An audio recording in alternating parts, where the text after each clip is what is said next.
Before we get into this, take a second to subscribe, because this story goes places I never thought my marriage would. I laughed too loudly when I said his name. That's the part that still makes my stomach twist.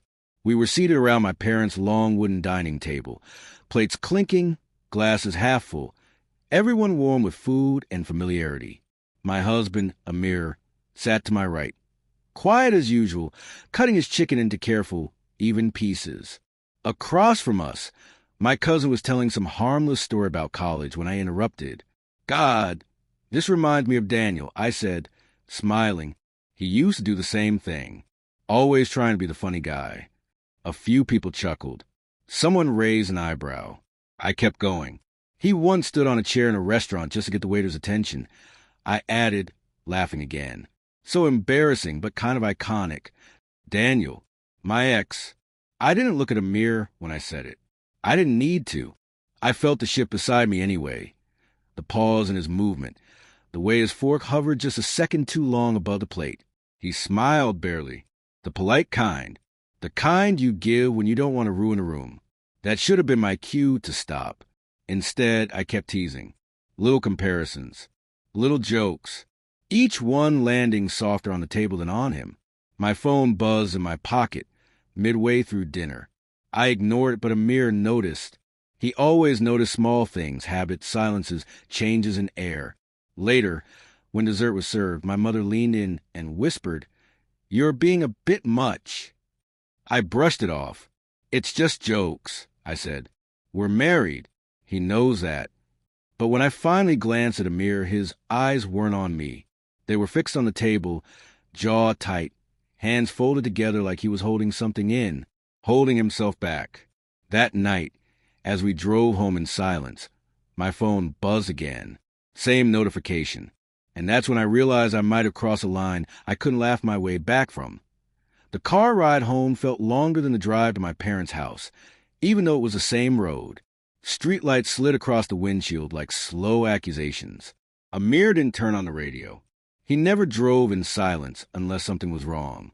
"You were quiet," I said, trying to sound casual. "You okay?" "I'm fine," he replied. Too fast. Too clean. At home. He went straight to the bedroom and changed without speaking. I stayed in the kitchen, scrolling my phone, pretending I wasn't unsettled. The notification from earlier was still there. "Daniel, a message I hadn't opened yet. Crazy seeing you talk about me tonight." Still got that laugh. My chest tightened. I hadn't told anyone he'd texted me earlier that week. Just a harmless, "Hey, long time." Or so I told myself. I replied now before I could overthink it. It was just a joke. "Hope you're good." 3 dots appeared instantly. "You always did that." Say my name like it still meant something. Behind me, the bedroom door creaked. Amir stood there, leaning against the frame, arms crossed. He wasn't angry. That was worse. He looked tired. "Who are you texting?" he asked. I locked my phone out of instinct. A small, stupid move. He noticed. "No one important," I said. He nodded slowly, like he was confirming something to himself. "You laughed tonight," he said. "But you didn't laugh with me." "That's not fair, isn't it?" He stepped closer. "You talk about him like he's still alive in this house." I snapped back then, defensiveness rising hot. "You're being insecure. It was a story. Everyone has a past." He didn't argue. He just reached into his pocket and placed his phone on the counter. Open. Messages already pulled up. Daniel's name stared back at me. Weeks of texts. Late night replies. Inside jokes. A missed call from 2 nights ago I didn't remember explaining. I didn't go looking. Amir said quietly, "It popped up while you were showering." I opened my mouth to explain, but nothing honest came out, because the truth was messier than cheating and uglier than innocence. I hadn't touched my ex, but I hadn't let him go either. Amir picked up his phone, then his keys. "I need air," he said, "and space to decide what this actually is." The door closed behind him, and for the first time, I was alone with the consequences of a joke that wasn't a joke at all, that I didn't sleep that night. The apartment felt impossibly quiet, every creak and hum of the fridge echoing like a verdict. Morning sunlight slipped through the blinds, painting the floor with lines I couldn't step over. Amir was still gone, his side of the bed untouched, sheets slightly rumpled like he'd left in a hurry. When he finally returned, the air between us felt heavier than any fight we'd ever had. He didn't greet me. He didn't sit. He just stood in the doorway, eyes unreadable, and let out a slow breath. "We need to talk," he said. I nodded, heart racing. I tried to start with jokes, the old way we used to patch things over with laughter. But he cut me off. "I need honesty," he said. "All of it. No jokes, no deflections. Tell me why you kept him alive in your mind when you promised me I was enough." I swallowed. My voice shook. I didn't mean to. It was just a joke. I didn't think." "You didn't think," he repeated, voice low. "But you knew. You knew it mattered to me." The tears I had been holding back finally came, bitter and sharp. I wanted to explain. I wanted to apologize.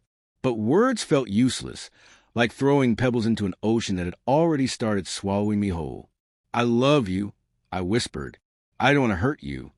"And yet you did," he said softly, shaking his head. "Love isn't just words. It's showing up. It's choosing each other when it's uncomfortable, when it's awkward, when it's hard." We sat on the couch in silence. The TV played a muted morning show we weren't watching. For hours, neither of us moved. I felt the weight of every careless word, every lingering thought of someone who no longer mattered, pressing down on me. In the end, he didn't leave that day, but the space between us had shifted. Trust doesn't vanish overnight, but the cracks are visible now. They have to be repaired, or they'll define us. I realized that night that love could be fragile, and sometimes the smallest jokes, words meant to amuse, can uncover truths you weren't ready to face. I looked at him, truly looked, and promised silently.